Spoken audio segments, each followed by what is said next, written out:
কেন একটি চিতাবাঘ মাঝরাতে একটি গরুর সাথে দেখা করতে আসতো?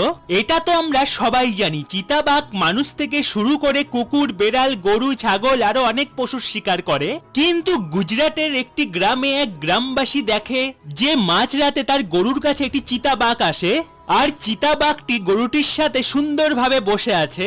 গরুটি তার জিভ দিয়ে বাঘটিকে চেটে দিচ্ছে। এই রকম প্রতিদিন রাতেই চলতে থাকে। সব মানুষ চিন্তায় পড়ে যায়, যে চিতা গ্রামের সব পশুদের খেয়ে ফেলে, সেই চিতা এই গরুর সাথে এসে কেন বসে থাকে? বন বিভাগের টিমও এরকম ঘটনা কোনোদিনও দেখেনি। কি রয়েছে এই ঘটনার পিছনের আসল কারণ তা জানার আগে চ্যানেলটি সাবস্ক্রাইব করে ভিডিওটিতে একটি লাইক করে দেবেন।